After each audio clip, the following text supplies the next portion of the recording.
So I'm delighted to be back today to discuss about my other book, which is called From Smart to Wise. This book is more on leadership, and it's about how do we go beyond just like glorifying intelligence and smartness. As you know, in Silicon Valley, we glorify intelligence and make you aware that there are other kind of capabilities that go beyond smartness that can actually fortify smartness and make smartness even more relevant in today's complex environment. So the title actually says, leading wisely in the age of disruption. I don't have to tell you, we all know that, we are entering an age of disruption with rapid tech changes and, demographic shifts and all kind of social cultural, mutations as well underway. But the question that I wanted to ask to get started is, we all know this, this age of disruption that we're entering. But the question is, how are we going to lead in this age of disruption? Are we going to lead smartly or wisely? So let me ask you, how many of you think that we have to be very smart to succeed in this age of disruption? Okay, five people. Okay, how many of you think we have to be very wise? Okay, don't say that because my talk is on wisdom. There are 10 people. Okay, all right. We'll come to that, yes. But yeah, that's my next question. How many of you think that we have to be both smart and wise? You are a very wise crowd. Okay. So that alone is important because we have to also transcend this duality, thinking that, it's either smart or wise. And that's something I will delve deeper into, is to show that actually I'm not saying that we have to stop being smart, but we have to go beyond being just smart. So let's look at in Silicon Valley, because if I ask this question to most people in Silicon Valley, they will say, of course, we have to lead very smartly to succeed in this age of disruption, because we put the tagline smart in front of everything we do here, isn't it? Right? We have smartphones, we have smart watches, we have smart clothes, smart homes, smart cities. Some are even developing smart cars, as you know. And but actually it goes beyond that, because Yuval Noah Harari, who wrote this book called Sapiens, recently came out another book called Homo Deus, which means God-like human.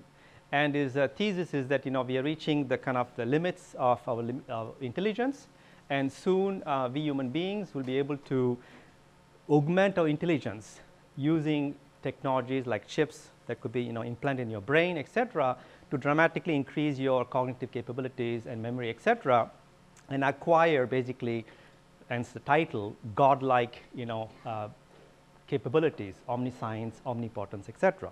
So smartness is highly valued in Silicon Valley, and smart entrepreneurs also are highly respected because we deem them as being great disruptors, whether it's Steve Jobs or Elon Musk, although lately is in the news for not that good reason, and we'll come back to that because that's a sign that limitations of smartness we talked about. And that's actually what I want to say is that, but smartness doesn't give you what you really desire, and he's showing it in his tweets, right? And doesn't take you, it may take you to Mars, but not your happiness. Okay, real estimation. As a matter of fact, it can take you to the wrong direction. It can lead you to jail. Okay? And here are two examples of that. Two super smart people who graduated Baker Scholar, that's summa cum laude from Harvard Business School.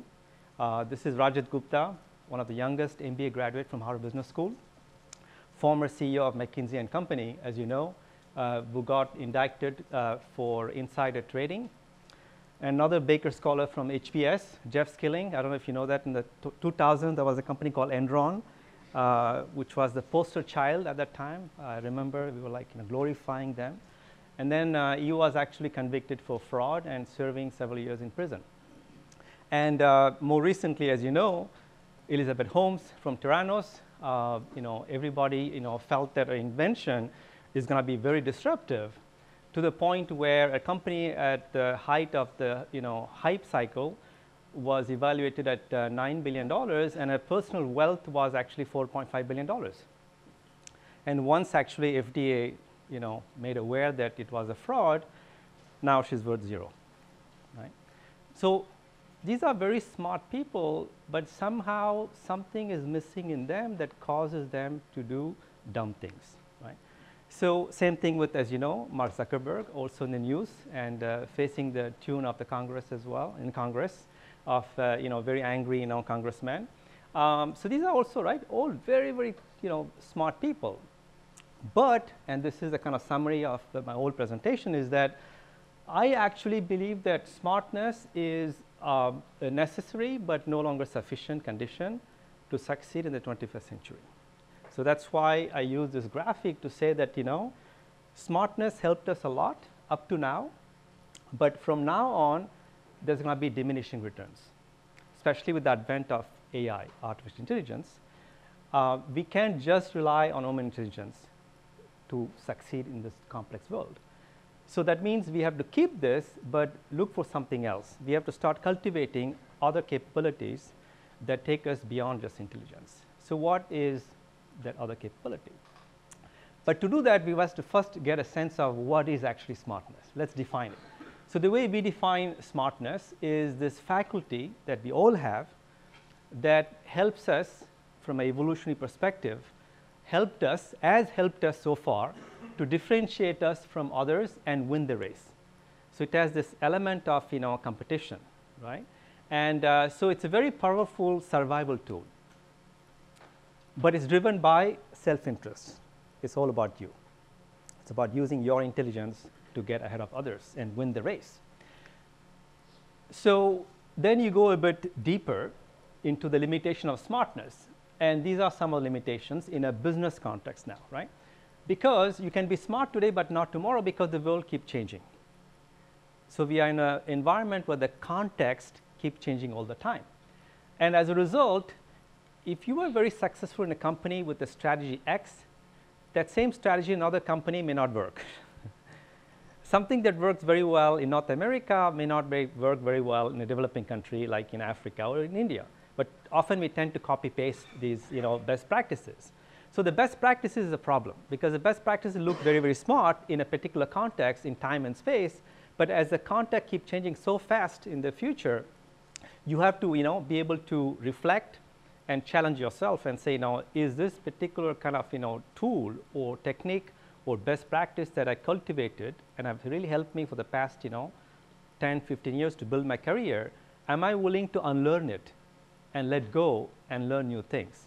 That's very difficult for smart people to do because they get validation every day that what they have done so far is using these techniques. So they cling to these techniques or best practices. And similarly, as I said, in the global context, what works well in North America may not be appropriate in other contexts. So these first three bullets are very important. We think that actually smartness is connected to context. If you're blind to the context and you keep applying smartness as a hammer, so that every nail looks like something you're hit with, that's where the problem begins. Okay? And then comes this one that neuroscience is now proving, is the fact that smart people, we think, oh, we are very good at connecting the dots. We can see a pattern before anyone else. But it turns out, and we'll come back later, that this pattern detection can be very dangerous because you might be using little information to jump to a conclusion. And that's because your limbic system, which is some of the primal part of the brain, is excellent at pattern detection. Think about when we're in the cave age, right? You have to detect a pattern like, oh, this is a saber-toothed tiger, run away, right? You can't be like, let's do a facial recognition. Let's see another 5 minutes, right? It has to be done very, very quickly, right? But that is useful for survival, not necessarily for making very strategic decisions. But we tend to over-rely, we'll see later, on the limbic system more than the neocortex, which is the more evolved part of the brain. So smartness, if you keep using it as a tool all the time, as I say, like the hammer, and this is research shows as well, it becomes an addiction. So basically, you keep going back to the same neural pathways in the brain that helped you without forming new neural pathways. Okay? And that's why it becomes like an addiction because it is so useful that you cling to it, unless it's tempered with wisdom. So that's why wisdom is not something that is in opposition with smartness. It actually makes smartness become even more powerful. Now, there are two kinds of smart leaders that based on research we identify. So when we say smart leaders, we realize that people use their smartness in two different ways, in the way they decide and act on a daily basis.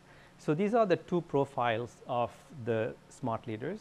So as I describe, think about what kind of leader you are yourself. On the one hand, we have what we call the functional smart. These people actually are excellent at operations. They have an incredible depth of functional expertise. They are the experts, basically. They know a domain very, very well. They are the go-to, kind of people for a particular topic. They tend to be a bit more conservative. I mean, traditional in the sense that they believe that traditions help build the company up to now. So therefore, there's a value in maintaining the traditions. That's the definition of conservative, right? They're not anti-progress. It's just that this has worked so well until now, this business model. So let's keep our traditional business model, right? And they're very interested in the scaling up, right? They're very execution-oriented. They like bottom-line results. They prior to being very much down to earth, okay? And they're also sometimes conscious, often actually. That means that they don't take reckless risk, but they can also borderline on becoming risk averse, okay? So that's the functional smart. And then you have, on the other hand, what we call the business smart, which is kind of the polar opposite. They are much more entrepreneurial, willing to try new things. They pride in connecting the dots, seeing the big picture, okay? They are visionaries. They always like to talk about strategy more than execution. Therefore, they are more focused on the top line growth, and they like to grow new businesses. They are less interested in scaling up than launching new things, right? A lot of entrepreneurs, right, in Silicon Valley are of that type. And therefore, sometimes they can become a bit too reckless in the way they take risk, okay? So, just, you don't have to raise your hands, but just think about, yourself. Would you consider yourself being more a functional smart leader or a business smart leader? I personally am more a business smart leader, but I learned the hard way that I need to cultivate this capability as well. So we tend to, oftentimes, be one another. Sometimes it could be a mix of both as well. But what we find in companies, thankfully, you need to have a balance. So in the case of Apple, for example, Steve Jobs is the quintessential business smart leader, as you know. Visionary, very entrepreneurial, very bold risk taker, is able to take risk and look for opportunities that no one else has identified. But in his zeal, he was tempered by a functional smart, a numbers guy, Tim Cook, who was at that time head of supply chain, operation guy. So this is Shiva, this is Shakti, for those of you from India. So this is the person, fiery, a lot of fire, conceptualization, a lot of ideas. All those ideas stay in the nebulous stage unless somebody gives life to them and manifests them. So the manifester in chief is him. Okay? But they go always in a tandem, Shiva and Shakti, right? And of course, 7 years ago, Jobs, left us, and now Tim Cook is running the company. He's a functional smart person. So the question is, in coming years, can he evolve to complement this other half of leadership style which is required to really come up with something truly disruptive? We don't know yet, but something worth, they are $1 trillion company, right? And that's also interesting, right? $1 trillion means that you scaled up to a point, right? And then beyond that, it's not about scaling up. You need to actually come up with something radically new to sustain that kind of growth. So we have to look at how at the leadership level at Apple they can cultivate the business smartness that was embodied by Steve Jobs. So what we find is that in the early stage of your career, most people are 20s, early 30s, we are able to oscillate between functional and business.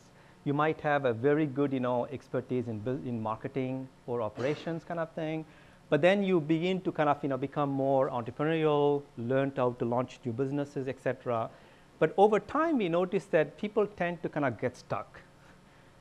So they become either very good at this, and they don't want to go that side, Or some people become excellent at this, and they kind of almost have a certain disdain for this.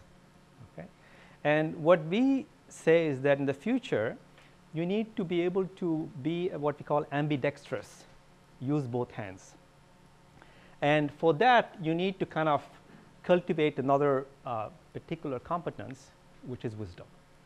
So wisdom is what allows you to modulate intelligence depending on the context. To say there is a time when I have to be more in a functional mode, the blue zone, I call it, and there are times when I have to switch to red zone. And when you're able to swing like that and modulate your smartness and intelligence, then you start practicing what we call wise leadership. So that's really what wise leadership is about. So let's kind of go deeper into what we mean by wise leadership. It's the application of intelligence to serve the common good. That means that you're using your smartness not for selfish purpose, but something that is larger than yourself. Okay?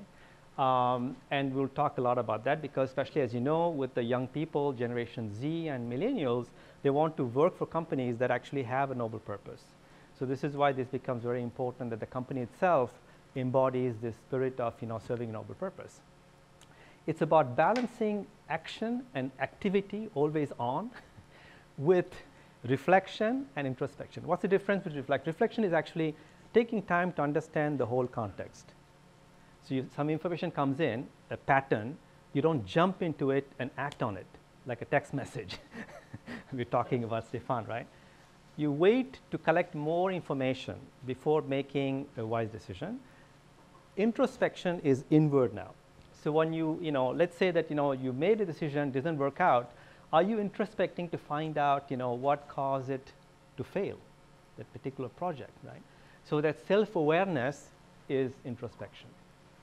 Especially in America and Silicon Valley, we glorify action, and the less you sleep, the better, right? It's a badge of honor. We sometimes think that reflection, introspection is for monks and those Indian sages, but actually it is becoming an important competence, and it can be cultivated. There are ways like mindfulness. Dalai Lama talks about analytical meditation. You can actually meditate on your strategy. There are techniques like that with mindfulness you can do, rather than just being in action all the time. It's about repositioning smart leadership in the present moment. The problem with smart people is that they're either clinging to the past or they always project in the future. It's difficult for them to be in the present moment, and because in the present moment that you have access to capabilities like wisdom, intuition, and ingenuity. Okay? And so this idea of mindfulness that very well is becoming more important to root yourself in the present moment, rather than kind of being stuck in the past or in the future. And then more importantly, wisdom is the gateway to access other important qualities, ethics in sense of morality, discernment, the discrimination to know what is right, what is wrong, and when to do the right thing at the right moment, and the humility. Because the more you become wise, smart people think they know everything, right? Wisdom is opposite. You realize that the more you become wiser, the less you know. And actually, that's important. Humility itself is the gateway to higher knowledge. That's how we see in the East. Okay? It's not about how much you know, but how less you know becomes important if you really want to, have access to things like intuition, etc. Because then you become curious. Curiosity rhymes with humility. If you think you already know everything, have nothing to learn, you'll never be a student all your life. Okay? So, of course, wisdom as a kind of a spiritual connotation, and that's why people are put off by this concept of wisdom, because we think wisdom is typically spiritual wisdom. It's about understanding, the meaning of life. What is cosmos, and is there a God, right? So those are the kind of metaphysical questions that are dealt in the domain of spiritual wisdom. But the Greeks and in India and China, we have also this concept of practical wisdom. The Greeks call it phronesis. And this is about wisdom in action. In other words, day in, day out, how do I make the right decision, do the right thing at the right moment, given all the information I have, for the right reason. So it's about right thing, right time, right reason. Okay? That's known phronesis. And this is really what we looked at in our book, which is like, how do we cultivate this practical wisdom? And here there are six capabilities that we identified, and in the book you can read the one chapter dedicated to each capability. And what I want to do is kind of quickly touch upon or delve into each of these six capabilities that collectively you can see as an acronym is wisdom. So the first capability of wise leadership is this balancing act between being authentic and appropriate. As you can see, wisdom often is about this balancing act also, right? Because in the East, it's not about fixing a problem. It's about maintaining harmony, very different concept. So there's this balancing act between authenticity and doing the right thing, right? Appropriate. So for example, if you are a fashion designer, Donna Karen, for you being authentic is what? Is to, because you're highly creative, right? It's about coming up with a new design every week because you want to be authentic to yourself and create, new products all the time. And we love actually to go buy stuff, new stuff all the time, right? Especially on Amazon, it gets so easy now to press a button and have, the latest dress delivered in 2 hours, right? The problem is that with this kind of behavior, this is what happens. Fast fashion has become disposable fashion, and the last 20 years, the amount of clothes that we Americans throw away have doubled, okay, to 14 million. Don't realize that, but the textile industry is the second most polluting industry in the world after oil, just after oil. Okay? And this is what's causing, this. So here comes another fashion designer, Eileen Fisher, who is authentic because she likes to design new clothes, but she's also appropriate. She understands that, we need to dial down a bit this, zeal with which we are churning out new clothes. So she actually designs products and releases them only a couple of times a year as opposed to every month like other fashion designers do. And her clothes are more durable, so you can keep them longer as opposed to throwing them out. And she became the first company that started a department of social consciousness, which actually looks at how do we improve the livelihoods of the contractors in Asia. They work for them, okay? They actually pay them well above industry average. And they also make sure that actually the kids of these, for example, women who work for them actually are sent to school. So they're looking at the well-being of the whole ecosystem and not just like looking at efficiency and financial gains they can get from squeezing the suppliers. And they also have a major recycling program, so they collect old clothes and they give the fibers to up-and-coming designers to upcycle, that is, create new clothes from old clothes. Okay? So that means that she's trying to be authentic in terms of creativity, but appropriate socially and environmentally. Okay? So it's finding that, that balancing act. The next one is being insightful and flexible in your fortitude. Fortitude is essentially your tenacity, right? In America, we pride grit, it's an important term. Well, yes, grit is good sometimes, but sometimes you need to also learn to let go. So this is about when you hold on and when you let go, right? Because too much tenacity, that kind of stubbornness can also be costly. And conversely, there are times when you have to stick to your values. Okay? And this is the case of Angela Merkel, as you know, the Chancellor of Germany, who Germany, as you know, under leadership has welcomed 1 million refugees, highly controversial decision. But she knows that actually in even like 2025, I believe, a fourth of the industrial workforce in Germany will be retiring. So Germany is aging very, very fast. So if you want to invigorate the demographics and maintain a healthy, productive economy, they need an influx of new talent. Hence, logic of letting these immigrants in. Of course, it almost cost her fourth term a couple of months ago, but she actually stuck to it. So that's the kind of fortitude you need, even though it's unpopular. Okay, and even people in your own party start like making sure they're sabotaging your career, because she is thinking that and this is important. Wise people, they don't focus on harvesting the fruits; they focus on planting the seeds. And they may not even be alive when the seeds become a tree and bear the fruit. That's the kind of long-term thinking that wise leaders have. Third principle, third kind of capability is about your worldview, the lens through which you see the world. That's we call perspective, right? So what shapes the worldview you have, right?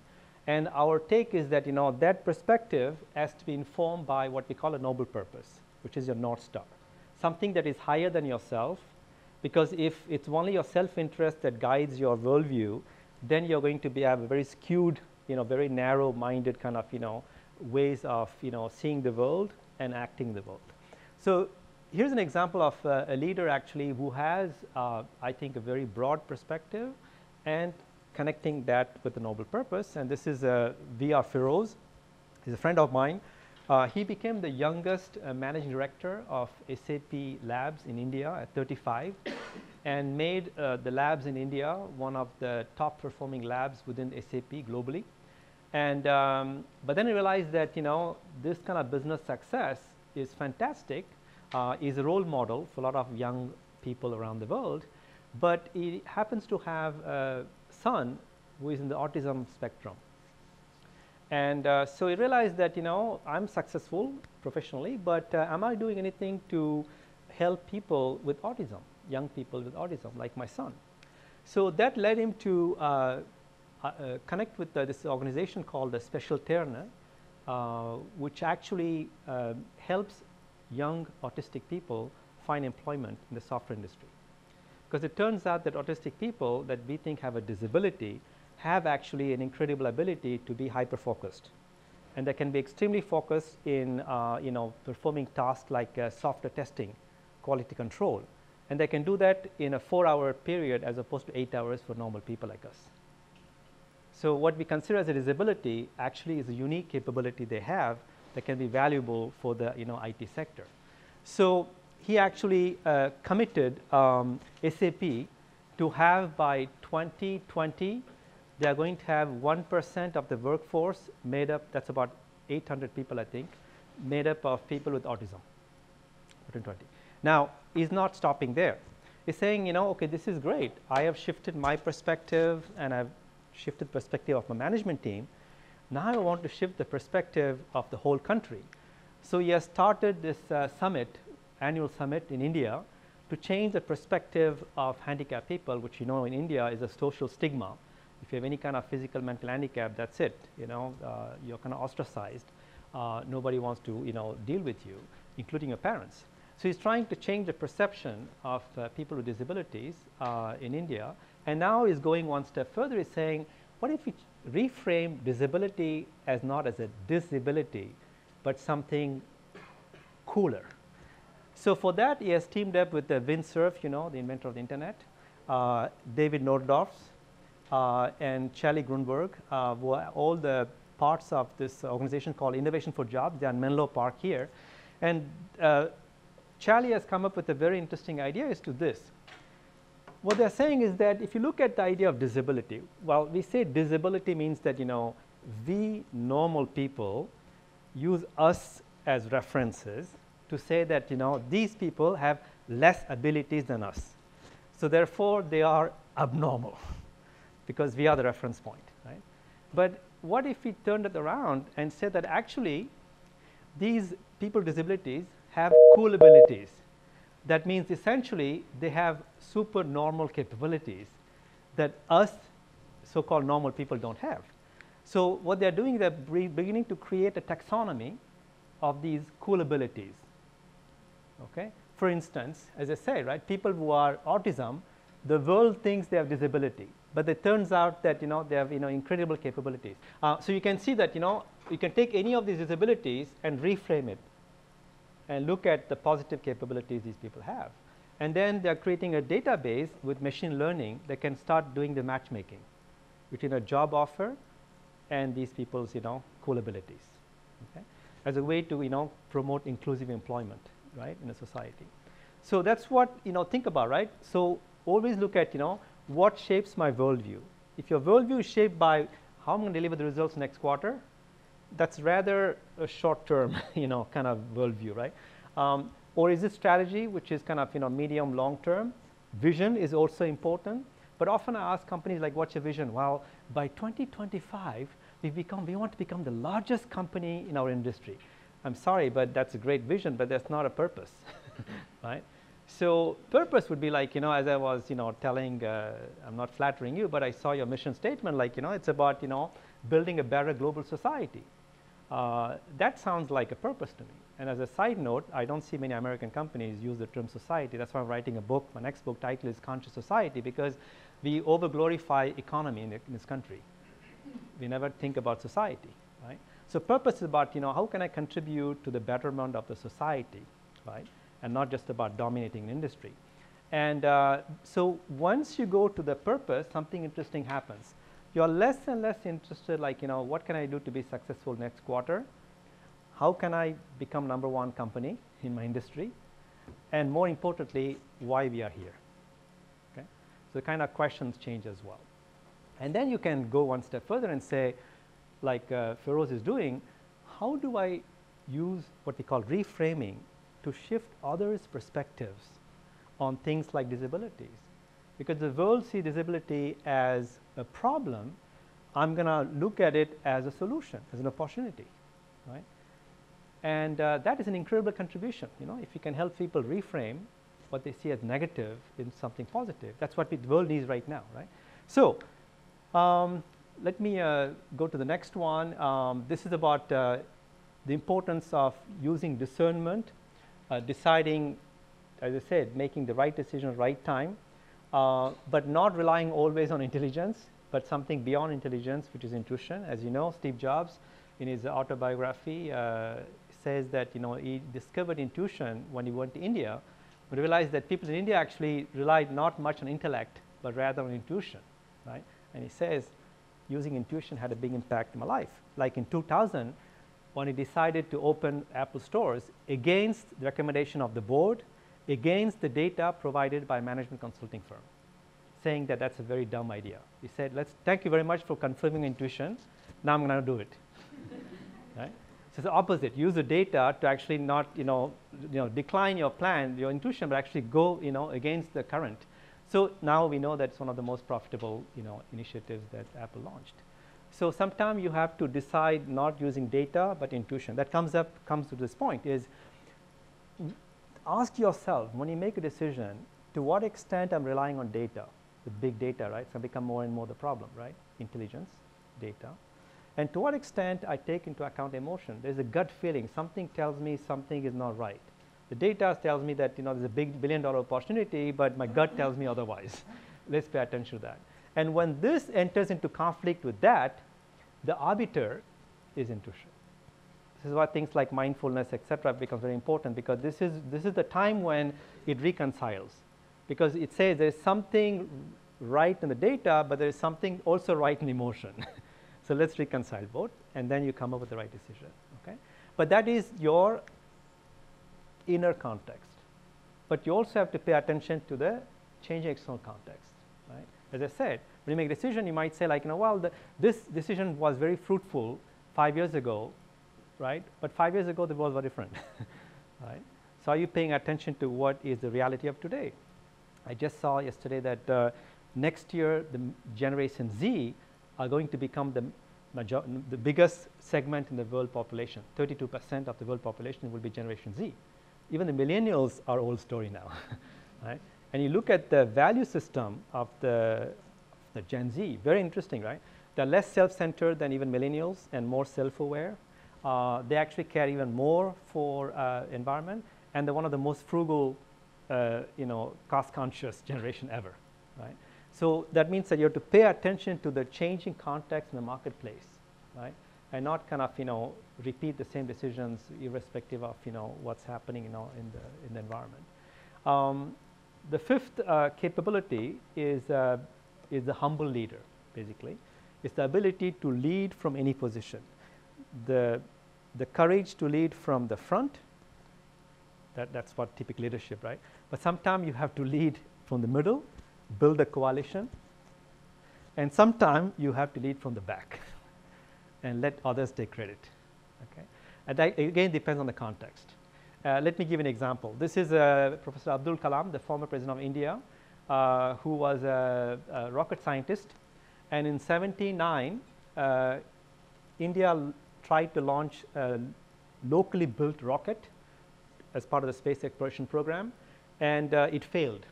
First rocket, didn't take off. Actually, it failed. And his boss at the time, Dr. Satish Dhawan, had a press conference. He said, "The buck stops at me, and yet I'm confident that our team will succeed next time." A year later, 1980, second rocket launched, successful, and there was a press conference, and Dhawan doesn't show up. Instead, he had him take full credit. So this is the moral of the story. Wisdom is this: when you achieve something you have longed so much all your life, when that success comes to you, are you willing to let go? Right? And this is also very spiritual, right? It's like, because it's about effort that matters, not the fruits of the action. Right? You put your best effort, you got what you wanted, but you don't cling to the outcome. You not only let it go, but you give it to someone else. And this, we call it being a multiplier. Right? So smart leader is like, I'm the big guy. I want to be in the limelight. I want to be all the press conferences. Right? The spotlight is on me. Versus the wise leader was like, he's trying to make others look like Superman and Supergirls. Okay? And this becomes very important because the notion of power is changing now. And this is a book that came out recently by Jeremy Hymans and Henry Timms. They are saying that the old paradigm of power is like, you go and try to grab as much power as you can, and you hoard power. Now power is like a current, like water, right? It's most powerful when it surges. So your ability to channel that energy, the power, in a very kind of appropriate manner is important, because the power is going to become more distributed.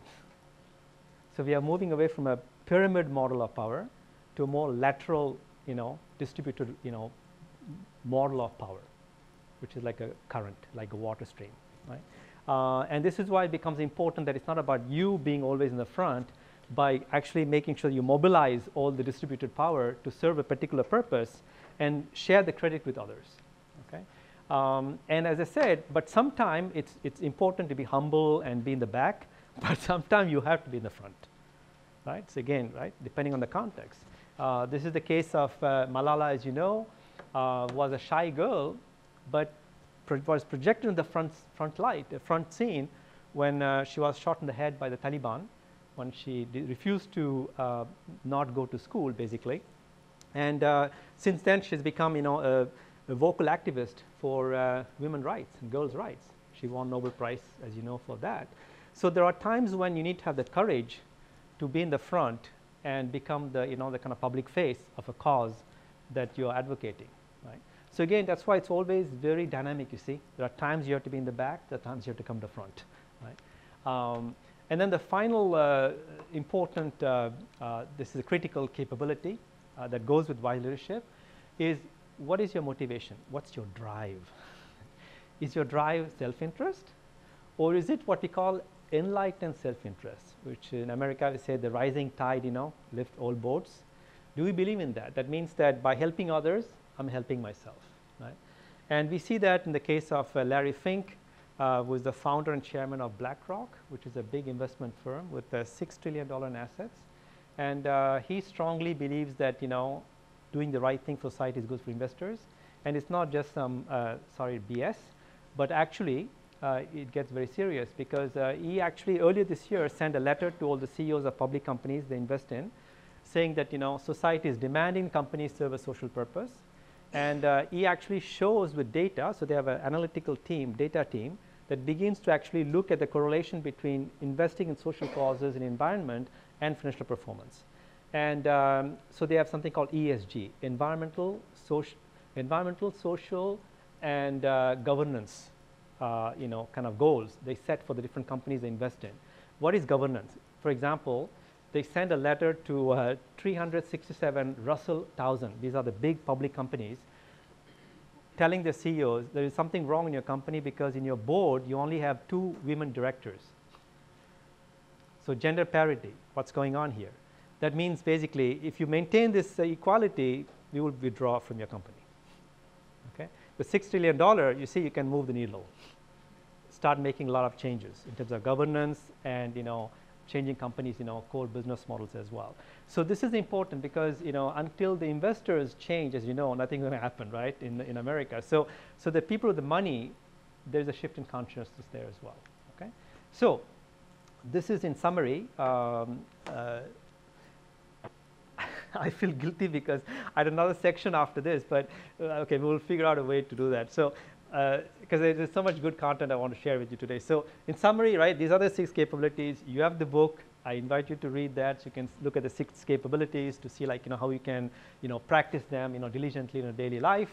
And this is a summary that, essentially, as long as you're a smart leader, is about look at how great I am, right? That means your motivation is all about me, me, me. It's all about leveraging my intelligence. It's only when you connect to a noble purpose, there's a shift in you. Suddenly you care about others, bringing the best of others, and then you're more and more interested in helping others and serving other people's needs. And then there's an evolution of consciousness because you're building a field of leadership that is less self-centered and much more focused on building, as I said, a more inclusive, healthy, and sustainable society. That's how the evolution happens. All right. So this is important. If you apply this logic of wisdom to innovation, I think we are also going to see a new breed of innovators. I call them the wise innovators. And their focus is actually not to make them look great, but make millions of other people look great. Okay? And there's a whole new ecosystem emerging with people who are building these elements of the wise innovation ecosystem as entrepreneurs, inventors, transformers who help scale up their solutions, financiers who invest in their solutions, and the brokers who make connections in this network. Okay. So very quickly, examples of each of them. Here's an inventor, a tool builder, as you know, Evan Upton, inventor of Raspberry Pi, who came up with a $5 computer, right, Raspberry Pi. And with this, you can actually build a school. This is happening in places like India, where they take this, and they take all the content from Wikipedia and the Khan Academy, and they download that into the chip. It's offline, and that goes into a $15 tablet, which becomes a local Wi-Fi enabled server, dropped into a classroom, and the kids get similar tablets, and they can locally access the content without going to the internet. The whole solution costs only $200. Okay? Or this is Brandy DiCarli in San Francisco. She's tackling the problem of food deserts. In America, this is a big problem, but also in the developing world. And she has this thing called Farm in a Box, which is literally like a Swiss Army knife for farming. You just drop it in a 2-acre land, and within 3 months, you can actually start growing, fruits and vegetables.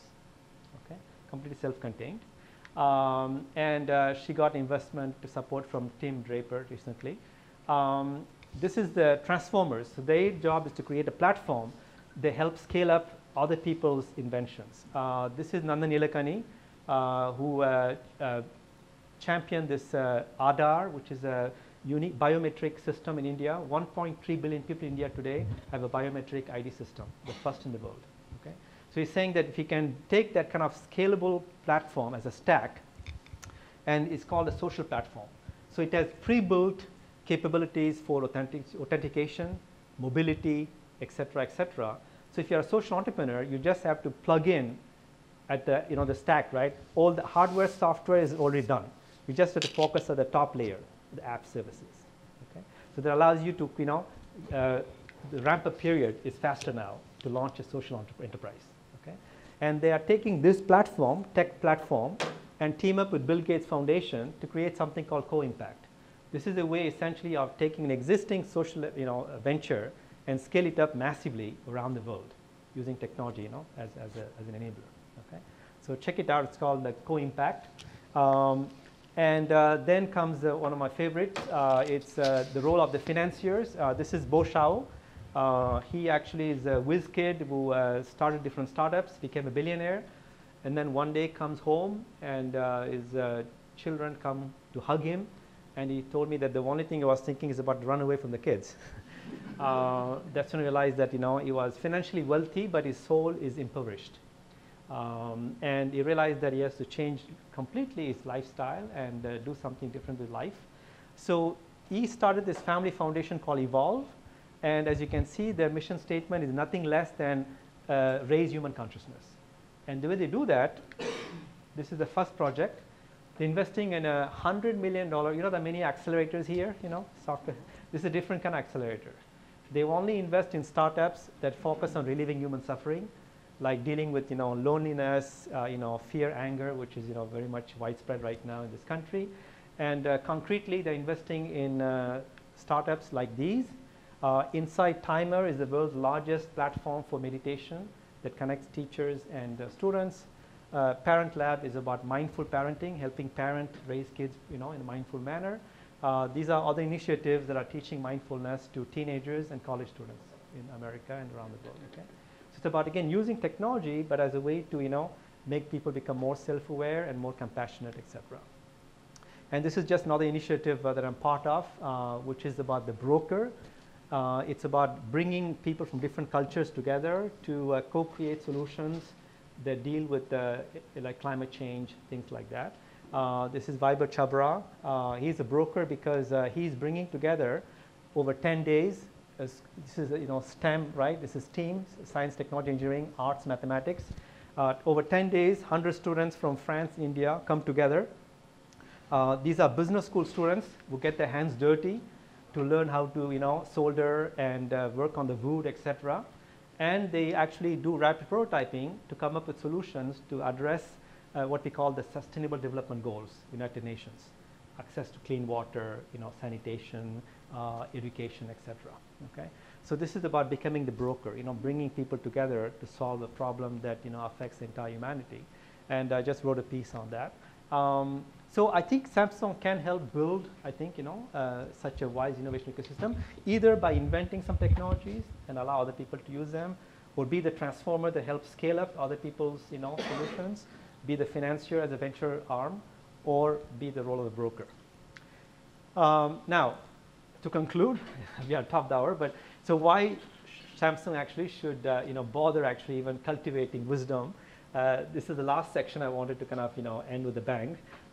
So why do we have to do it? What's the ROI for doing it? Well, I couldn't answer it properly a couple of years ago because there was no data to back it, but I'm excited to share some new data coming out and some changes in the world right now. Well, look at this, right?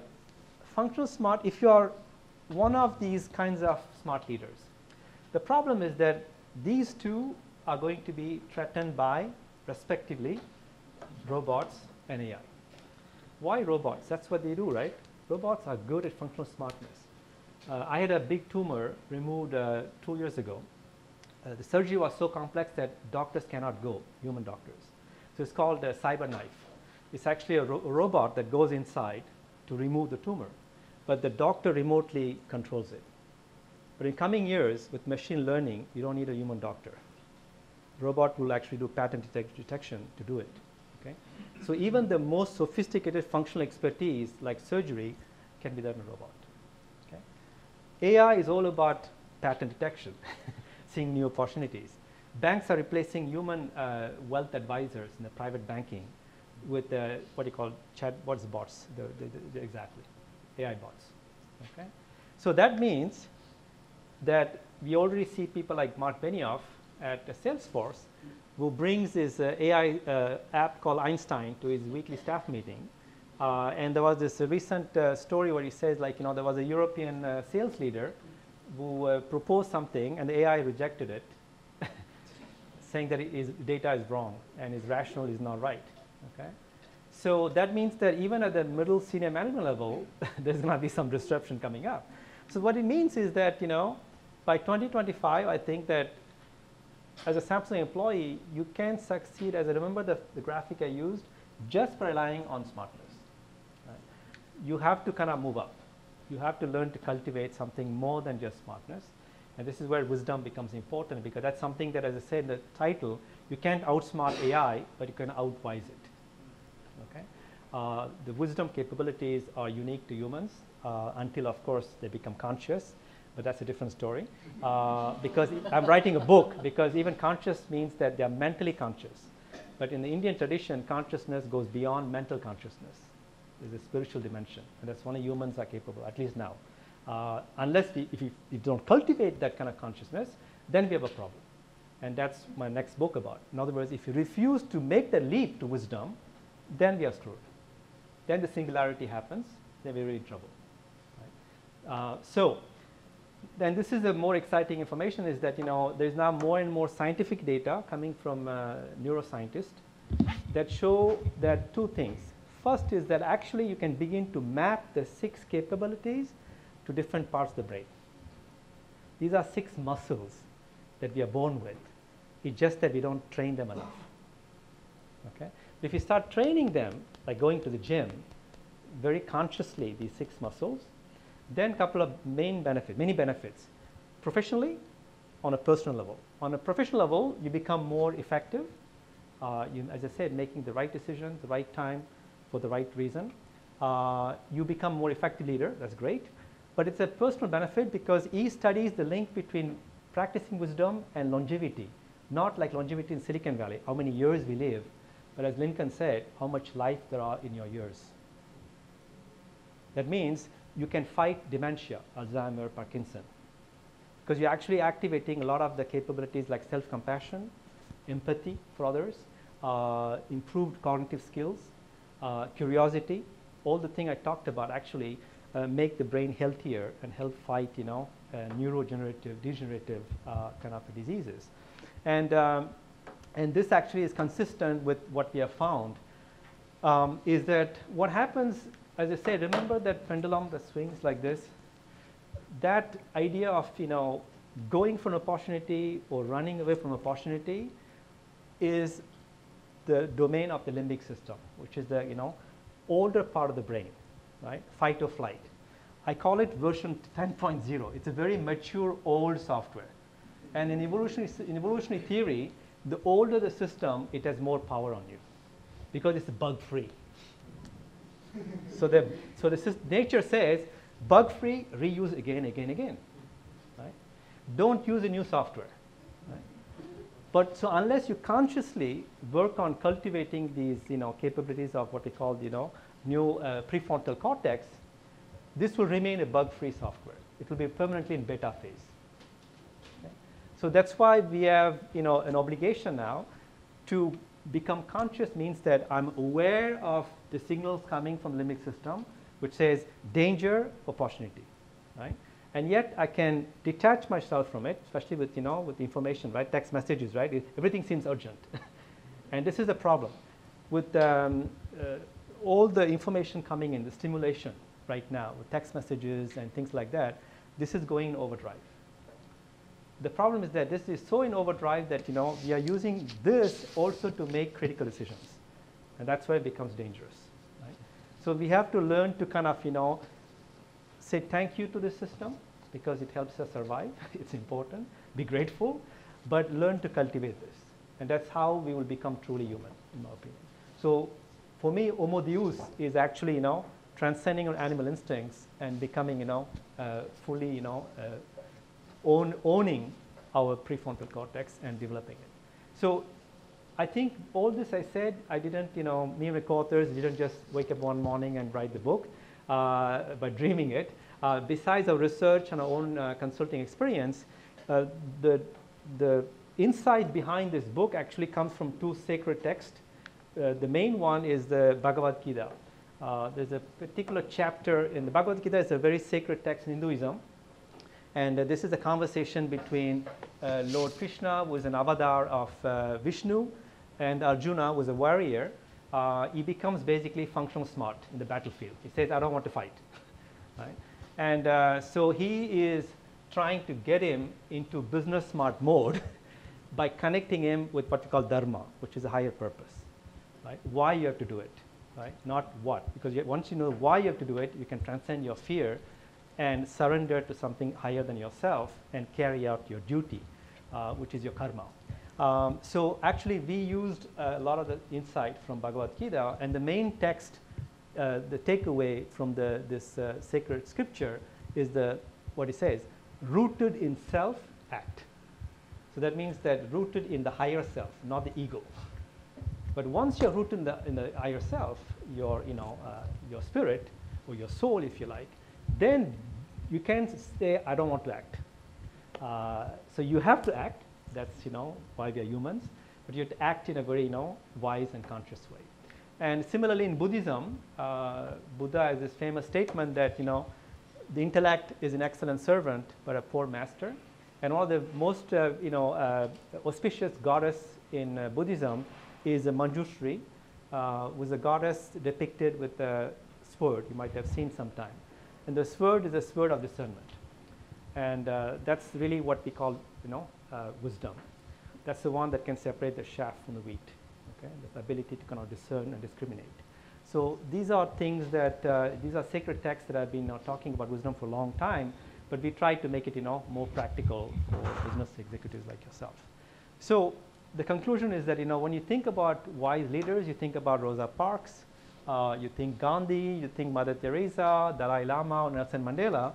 But I hope that after listening to this and reading our book, that you too can become a wise leader. So with that, I want to thank you for your attention. Thank you.